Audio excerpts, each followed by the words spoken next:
Around ഒരു 60 ഒരു 40 പേരിനകത്തുണ്ട് ആ ഫൈറ്റ് ഇൻവോൾവഡ് ആയിട്ട്. അവർക്ക് എല്ലാവരുടെയും ഇടി വാങ്ങിക്കും, കുറെ ഇങ്ങോട്ടും അങ്ങോട്ടും കിട്ടിയിട്ടുണ്ട്. അതെ അതെ അതെ, പിന്നെ കിട്ടാതിരിക്കാൻ പറ്റില്ല. കാരണം പിന്നെ ഇവർക്ക് എല്ലാവർക്കും അവരുടേതായ ഒരു ക്രെഡിറ്റും ഉണ്ട് കേട്ടോ. ഇവർ ഫൈറ്റ് മാസ്റ്റർ മാത്രമല്ല, അവരുടെ ഫൈറ്റേഴ്സിന്റെ കൂടെ ഒരു കൊറിയോഗ്രഫി ആണല്ലോ, ഇതൊരു ഡാൻസ് ആണ് ശരിക്കും നമ്മൾ കാണുന്നത്. പക്ഷെ അതേ സമയത്ത് ആ കൊറിയോഗ്രഫിയിൽ ചില ഡേഞ്ചേഴ്സും ഉണ്ട്, ഇടി ചിലപ്പോൾ കിട്ടാൻ ചാൻസ് ഉണ്ട്. മാർക്കോ ഇന്ത്യ മൊത്തം ചർച്ച ചെയ്തുകൊണ്ടിരിക്കുന്ന സമയത്ത് തന്നെ മാർക്കോയുടെ ഐഡിയേഷന്റെ സമയത്ത് ഇറങ്ങുന്ന സിനിമയാണ് അനിമല്. ഐ മീൻ മാർക്കോ അനൗൺസ് ചെയ്ത് കഴിഞ്ഞ് മാർക്കോ ഷൂട്ട് ചെയ്തുകൊണ്ടിരിക്കുന്ന സമയത്താണ് ഇറങ്ങുന്ന സിനിമയാണ് കില്ല്. ഈ രണ്ട് പടങ്ങളുടെയും മുകളിലാണ് in terms of violence, action and brutality Kill സംസാരിക്കപ്പെട്ടുകൊണ്ടിരിക്കുന്നത്.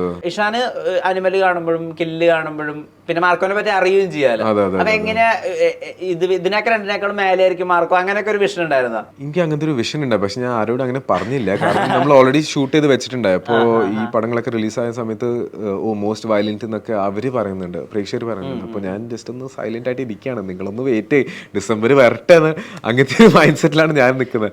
അപ്പോൾ ഇപ്പോൾ ബ്രോക്ക് അറിയാലോ ഏതായിരിക്കും മോസ്റ്റ് വയലന്റ് ഏതായിരിക്കും എന്ന് മാർക്കോ തന്നെയാണ്. പക്ഷെ ആ സമയത്ത് ഒന്നും പറയാൻ പറ്റിയില്ല, കാരണം ഷൂട്ടിങ്ങിന്റെ സമയത്തല്ലേ. അപ്പോൾ മാർക്കോ വെയിറ്റ് ചെയ്യണമെന്ന് ഞാൻ അങ്ങനെ ഒന്നും പറഞ്ഞില്ല, ഞാൻ സൈലന്റ് ആയിട്ട്. ഇപ്പൊ യൂട്യൂബിലുള്ള റിവ്യൂവേഴ്സ് ഒക്കെ ഉണ്ടല്ലോ, ഈ പാൻ ഇന്ത്യൻ ലെവലിലൊക്കെ റിവ്യൂ ചെയ്യുന്ന ആളുകളുണ്ട്. ഇപ്പം ട്രൈഡ് ആൻഡ് റെഫ്യൂസ് പ്രൊഡക്ഷൻസിലൊക്കെ അനിമൽ എന്നൊക്കെ പറയുന്ന അദ്ദേഹം എല്ലാ ഭാഷയിലും എല്ലാ പടങ്ങളൊക്കെ റിവ്യൂ ചെയ്യുന്നത്. അപ്പൊ അദ്ദേഹം ആണ് പറയുന്നത് ഏറ്റവും വയലന്റ് ആയിട്ടുള്ള സിനിമയാണ്. ഇപ്പൊ if animal was on this level, kill was on this level, then Marco is somewhere else എന്നാണ് അവർ പറയുന്നത്. ഈ വയലൻസ് തന്നെ നമ്മളിപ്പോ സെലിബ്രേറ്റ് ചെയ്യുന്നത് നമുക്ക് ഒരുപാട് ഇഷ്ടപ്പെടുന്നു, അല്ലെങ്കിൽ വയലൻസ് ക്രിയേറ്റ് ചെയ്യാനും അല്ലെങ്കിൽ ആളുകൾക്ക് ആ പറഞ്ഞ എന്നുള്ളൊരു ഫീൽ ഉണ്ടാക്കാൻ വേണ്ടി ടെക്നിക്കലി മാർട്ടിലൊക്കെ ഒരുപാട് വർക്ക് ചെയ്തിട്ടുണ്ട്. പക്ഷെ അപ്പുറത്തെ സൈഡിൽ ഇപ്പൊ ആളുകൾ മാർക്ക് ഇറങ്ങിയ ദിവസം തന്നെ അന്ന് ന്യൂസിലൊക്കെ ചർച്ചയായിരുന്നു. ഐ മീൻ ആളുകൾ റൗണ്ട് ടേബിളിൽ ഇരുന്ന് ചർച്ച ചെയ്യുന്നത് ഇത്രയും വയലൻസ് വേണോ, ഇത്രയും വയലൻസ് ആളുകൾ ഇത്രയും ഇത് ലിമിറ്റ്സ് വിട്ട് പോകുമ്പോൾ ആളുകളെ ഇൻഫ്ലുവൻസ് ചെയ്യോ, കുട്ടികളെ ഇത് ബാധിക്കോ എന്നുള്ളതൊക്കെയാണ്. അപ്പം എന്താ ഇഷാന്റെ ടേക്ക്? ആർട്ടിനെ ആർട്ടായിട്ട് കാണണമെന്നാണോ? What's your take? എൻ്റെ ടേക്ക് അത് തന്നെയാണ്, ആർട്ടായിട്ടാണ് കാണേണ്ടത്. പക്ഷെ അതേ സമയത്ത് നമ്മൾ വയലൻസ് കാണിക്കുമ്പോഴേ അത് ജസ്റ്റിഫൈഡ് ആണോ എന്നാണ് നമ്മൾ ആദ്യം ചിന്തിക്കേണ്ടത്. ഇത്രയും വയലൻസ് ജസ്റ്റിഫൈഡ് ആണോ, ഈ ക്യാരക്ടർ ഇത്രയും വയലൻസ് കാണിക്കാൻ കേപ്പബിൾ ആണോ എന്ന് നമ്മൾ ചിന്തിക്കണം. അപ്പോൾ ഇതിൽ നമ്മൾ കാണിച്ചത് എന്താ, മാർക്കോ കാണിക്കുന്ന വയലൻസ് എന്തുകൊണ്ടാണ് നമ്മൾ ഇത്രയും വയലൻസ് കാണിക്കുന്നത്? കാരണം മാർക്കോയുടെ ഫാമിലിക്ക് വേണ്ടിയിട്ടാണ് ഇതൊക്കെ ചെയ്യണത്. ആ റീസൺ എനിക്ക് എനിക്ക് എൻ്റെ ഒരു അഭിപ്രായം മാത്രം പറയാൻ പറ്റത്തുള്ളൂ. ഇത് എനിക്ക് ജസ്റ്റിഫൈഡ് ആണ്. അപ്പോൾ പ്രേക്ഷകർ അവരുടെ ഒപ്പീനിയൻസ് ഡെഫിനറ്റ്ലി ഉണ്ടാവും, അതും അവരുടെ സൈഡിൽ നിന്ന് ജസ്റ്റിഫൈഡ് ആണ്. അതിനെക്കുറിച്ച് ഞാനൊന്നും പറയാനൊന്നുമില്ല. പക്ഷെ ഇപ്പോൾ ഒരു ഞാൻ അത്രയും നെഗറ്റീവായിട്ട് ഒന്നും ഞാൻ കേട്ടിട്ടില്ല. ഞാൻ നെഗറ്റീവ് എന്ന് വെച്ചാൽ ഒരു ചിലപ്പോൾ വയലൻസ് കൂടി എന്ന് പറയാം, പക്ഷെ അങ്ങനെയാണ് നമ്മൾ മാർക്കറ്റ് ചെയ്തത്. Since day one most violent എന്നാണ് നമ്മൾ തന്നെ പറഞ്ഞത്.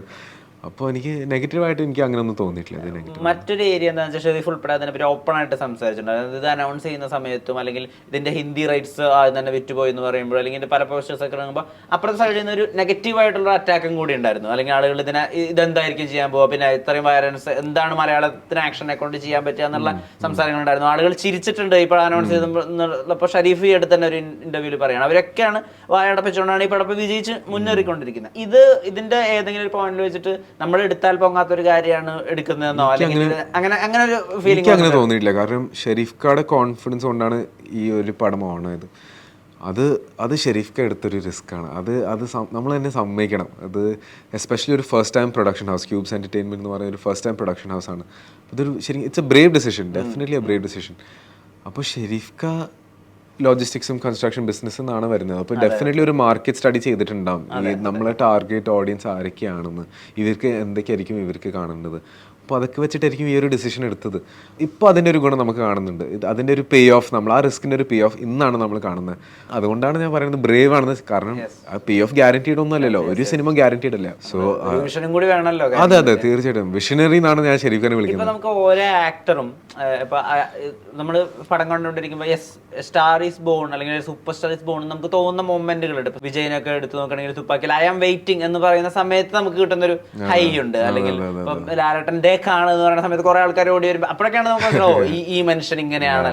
അല്ലെ, അല്ലെങ്കിൽ ഇപ്പം നമുക്ക് സെൻസിറ്റിവിറ്റി എന്ന് പറയുന്ന സമയത്ത് തിയേറ്റർ മൊത്തം ഒന്ന് സൈലന്റ് ആയിട്ട് പിന്നെയാണ് കൈയടിക്കണതോ ഇയാളുടെ ഒരു വലിപ്പം ഓവർ കരീസ്മ എന്നൊക്കെ പറയുന്നത്. അപ്പൊ എനിക്ക് മാർക്കോല് അങ്ങനെ തോന്നിയ കുറച്ച് മൊമെന്റുകൾ ഞാൻ പറയാം. ബ്രോൻ അതിൽ ഏതാണ് എന്ന് പറയുന്നത് ഇൻട്രോയിൽ തന്നെ you are messing with wrong person എന്ന് പറയുന്നത്. പിന്നെ വന്നപ്പോൾ തന്നെ ചെന്നായിക്കളെ കൂട്ടം കൂടിയിട്ട് അടിക്കും ഇവിടെ ഞാൻ മതി എന്ന് പറയുന്ന മൊമെന്റ്. പിന്നെ ഈ അഭിമന്യു തിലകന്റെ അടുത്ത് ഒരു ഡീലിംഗ് നടത്തിയിട്ടുള്ള ഒരു ആക്ഷൻ ഉണ്ട് കൈ കൊണ്ടുള്ളത്. അതോ ലാസ്റ്റിൽ ഒരു സാഗ് ഉണ്ടല്ലോ ജോൺ വിക്കിനെ പോലെ ഡോഗിനോട്. ഈ ഇതിൽ ഏത് പോയിന്റിലാണോ സ്റ്റാർ ഈസ് ബോൺ എന്ന് തോന്നിയത്? എനിക്ക് തോന്നുന്നു ഇൻട്രോ സീൻ തന്നെ. ഇൻട്രോ സീൻ തൊട്ട് മുതൽ ആ ഇൻട്രോ സീൻ ഭയങ്കര ഇൻട്രോ സീൻ. കാരണം പടത്തിന്റെ തുടക്കത്തിലല്ല ഈ ഇൻട്രോ സീൻ വരുന്നത്, കുറച്ച് കഴിഞ്ഞിട്ടാണ്. എൻ്റെ ഒരു സീൻസ് ഒക്കെ കഴിഞ്ഞിട്ടാണ് ഈ ഒരു ഇൻട്രോ സീൻ വരുന്നത്. അപ്പോൾ നമ്മൾ ഓൾറെഡി അത്രയും നേരം വെയിറ്റ് ആണ്, മാർക്കോ എവിടെ. പിന്നെ മാർക്കോട് കുറച്ച് നമ്മൾ സംസാരിക്കുന്നുണ്ട്, എനിക്ക് പറയുന്നുണ്ട്, പക്ഷെ ആളെവിടെ നമ്മൾ കാണുന്നില്ല. പിന്നെ മാർക്ക് വന്നപ്പോൾ പിന്നെ ആ ഒരു സീൻ തൊട്ട് ഫുൾ പടം കഴിയുന്ന വരെ ഒരു ഹൈ ആയിരുന്നു. നമ്മൾ ഹൈയിലാണ് നിൽക്കുന്നത്. അപ്പോൾ ആ ഹൈ വർക്കാവാൻ ഈ ഫസ്റ്റ് സീൻ തന്നെ വർക്കാവണം. അപ്പോൾ ആ ഇൻട്രോ സീനാണ് എനിക്ക് മാക്സിമം വർക്ക് ആയത്.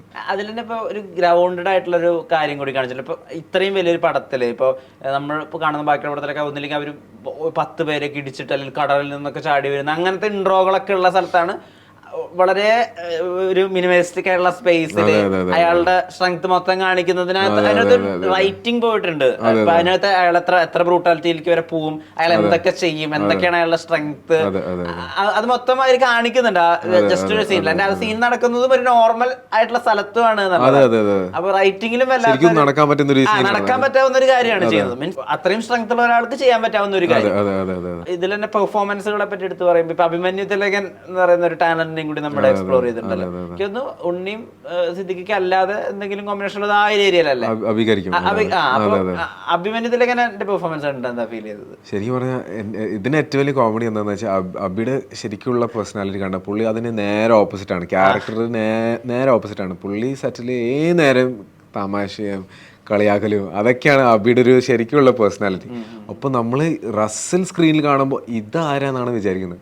കാരണം ഓൾറെഡി പുള്ളിക്കൊരു എക്സ്പെക്ടേഷൻ ഉണ്ട്. കാരണം ഷമി സാറും തെലുങ്കൻ സാർ ആ ഒരു ഫിലിം ലൈനിലാണ് അഭി വരുന്നത്. അപ്പോൾ പുള്ളിയുടെ ചിലപ്പോൾ പ്രഷേഴ്സ് ഒക്കെ ഉണ്ടാവും പുള്ളിയുടെ സൈഡിൽ നിന്ന്. പക്ഷെ നമ്മളിത് കാണുമ്പോൾ അഭി ഇതെങ്ങനെയാണ് ചെയ്യുന്നതെന്നാണ് ഞാൻ ചോദിക്കണം അഭിനോട്. പിന്നെ എനിക്ക് അഭിനോട് കുറച്ച് കോമ്പിനേഷൻ സീൻസ് ഒക്കെ ഉണ്ടായി. അപ്പോൾ നമുക്ക് ശരിക്കും ബോണ്ട് ചെയ്യാൻ പറ്റി. ഓഫ് ക്യാമറ ആസ് ഇഷാനും അഭിമന്യുമായിട്ട് നമുക്ക് ബോണ്ട് ചെയ്യാൻ പറ്റി. നമ്മുടെ രണ്ടുപേരും ഡെബ്യൂ ഫിലിമാണ്. നമ്മുടെ എക്സ്പീരിയൻസസ് എങ്ങനെയാണ് ഇതുവരെ ഇത്രയും ഇങ്ങനത്തെ ഒരു പടത്തിൽ ഡെബ്യൂ ആയിട്ട് എന്ത് ധൈര്യത്തിലാണ് എന്നെ കാസ്റ്റ് ചെയ്തൊക്കെ ഞാനും വിചാരിക്കുന്നുണ്ട്. ഒരു വൈറ്റൽ ക്യാരക്ടർ എങ്ങനെ എന്നെ കാസ്റ്റ് ചെയ്തത് എനിക്ക് അങ്ങനെ തോന്നിയിട്ടുണ്ട്. ഇപ്പം ഉണ്ണിമുകുന്ദനായിട്ട് ഏതെങ്കിലും പോയിന്റിൽ ഇപ്പം ഈ നമ്മളുടെ പടമാണ്, വലിയ പടമാണ്, അപ്പൊ ആ രീതിയിലുള്ള കൺഫ്യൂഷൻസും ആൻസൈറ്റികളും ഒക്കെ ഷെയർ ചെയ്തിട്ടുണ്ടോ? തീർച്ചയായിട്ടും ഞാൻ പറഞ്ഞിട്ടുണ്ട്. അത് ഉണ്ണിച്ചേട്ടനോട് മാത്രമല്ല ഷെരീഫ് ഖാനോടും ഹനീസറോടും പറഞ്ഞിട്ടുണ്ട്. കാരണം ഇത്രയും വലിയ സ്കെയിലിൽ ഒരു പടം ചെയ്യുമ്പോൾ first time actor, especially first time actor, എനിക്കൊരു ഇമ്പോസ്റ്റർ സിൻഡ്രോം എനിക്ക് തോന്നിയിട്ടുണ്ട്. ഇത് ഞാൻ ഡിസേർവിങ് ആണോ, ഇങ്ങനത്തെ ഒരു പടത്തിൽ ഇങ്ങനത്തെ ഒരു റോൾ കിട്ടാൻ ഞാൻ ഡിസേർവിങ് ആണോ എന്ന് എനിക്ക് തോന്നിയിട്ടുണ്ട് തീർച്ചയായിട്ടും. പക്ഷേ നമ്മളും ഇതുവരെ എത്താൻ ഒരു ഹാർഡ് വർക്കും മറ്റേതൊക്കെ ചെയ്തിട്ടുണ്ട്. പിന്നെ ഞാൻ ഒരു quote, the harder you work the luckier you get എന്നാണ് ഞാൻ വിശ്വസിക്കുന്നത്. അപ്പോൾ എൻ്റെ ഒരു ഹാർഡ് വർക്കിൻ്റെ ഒരു പേ ഓഫ് ആണിത്. പക്ഷെ അത് ബിലീവ് ചെയ്യാൻ കുറച്ച് ടൈം എടുത്തു.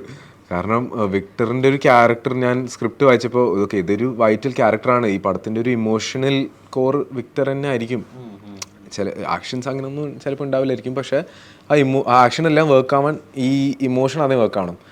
അപ്പോൾ എനിക്ക് തോന്നിയിട്ടുണ്ട് ഞാൻ ഡിസേർവിങ് ആണോ ഇങ്ങനത്തെ ഒരു റോൾ കിട്ടണം. പക്ഷേ അവസാനം ഞാൻ ഹാപ്പിയാണ് എല്ലാം